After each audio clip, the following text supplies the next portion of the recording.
नमस्कार, स्वागत है आप सभी का मेरे चैनल पर। एक बड़ी घटना कुंडा में सामने पेश आई है। 6 ट्रक चोरी हो चुकी हैं। जी हाँ, आपने बिल्कुल सही सुना। कुंडा में 6 ट्रक चोरी हो चुकी है और जो ट्रक के मालिक हैं वो हमारे साथ मौजूद हैं। कुंडा के थाना आए हुए हैं, वो तहरीर देने के लिए। इनसे बात करते हैं कि कैसे इनकी 6 ट्रकें चोरी हो गई और प्रशासन सोता रहा। जी बताएं, आपका नाम क्या है? मोहम्मद असलम। मोहम्मद असलम, बताएं क्या घटना हुई, पूरा बताएं, विस्तार से बताएं क्या मामला है। मेरे पिताजी का ट्रांसपोर्ट का काम था और 2018 में मेरे पिताजी की डेथ हुई और मैं उस समय इंटरनेशनल एयरपोर्ट न्यू दिल्ली में जॉब करता था। पिताजी के बाद मैं कुंडा अपने यहाँ घर पे शिफ्ट हुआ और उस समय मेरे बड़े भैया श्री मोहम्मद अख्तर का गाड़ियों का काम देखते थे। अकस्मात को उनका 2021 अप्रैल को उनका निधन हो गया। उसके पश्चात उनकी 4 गाड़ियाँ पप्पू होटल बाईपास पे खड़ी हुई थी। 3 गाड़ियाँ उस समय उनकी वाइफ ज़बरदस्ती चोरी से लेके गई थी, जो कि प्रशासन की सूचना में है। उसके तत्पश्चात उनका मार्केट में जो भी कर्ज था, जिसमें राजेश जी टंकी वाले का भी कर्ज था, और उन्होंने मुझे फ़ोन किया कि भैया मुझे अपनी कस्टडी में गाड़ी दीजिए, जब कर्ज देंगे। तो हम कहे ठीक है। तो हमने अपनी 3 गाड़ियाँ, जो कि 2 14 चक्का पिताजी के नाम थी और एक 10 चक्का जो भैया के नाम थी, हमने तीनों गाड़ियाँ उनके सुपुर्द टंकी पे खड़ी करा दी।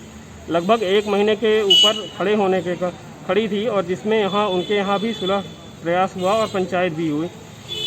उसके बावजूद कल शाम से वो 2 गाड़ियाँ लापता है, जिसकी सूचना अभी हमें थोड़ी देर पहले हमारे एक ड्राइवर के माध्यम से मिली। जो 2 गाड़ियाँ इस समय एमपी के मनगुआ में देखी गई हैं, जो बिना हमारे किसी सूचना के, और हम लोग पैसे देने में अभी असमर्थ थे, तो हमें थोड़ा समय चाहिए था। इसके बावजूद वो दोनों गाड़ियाँ टंकी से गायब हैं, जिसका कोई भी सूचना कहीं से कुछ है नहीं हमारे पास। किस वाले टंकी पे खड़ी थी आपकी गाड़ी? पप्पू पाल ये बाईपास पे कोई ढाबा है। क्योंकि हम क्वारंटीन थे भैया की मृत्यु के बाद, कोरोना टेस्ट कराने के पश्चात, और उस दरमियान ये हादसा हुआ और हम अपने जीजा के थ्रू पूरी सूचना कोतवाली देते रहे। आपने थाने में तहरीर दे दी है? हाँ, थाने में हम तो आपकी 1 महीना हो गया, तो आप यहाँ की जो पुलिस प्रशासन है अभी तक ऐसा कार्रवाई क्यों नहीं की? आप उनको क्या कहना चाहेंगे? और प्रशासन से हमें न्याय की उम्मीद है।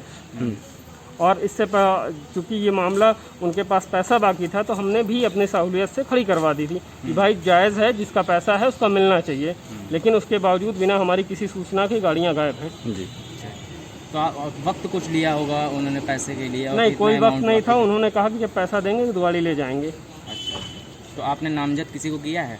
नहीं, नामजद का मतलब है कि हम जिसके समक्ष गाड़ी और चाबी और पेपर दिए हैं, राजेश जायसवाल जी टंकी वाले हैं, हम उनको ही जिम्मेदार मानते हैं। चलिए। Audio Jungle।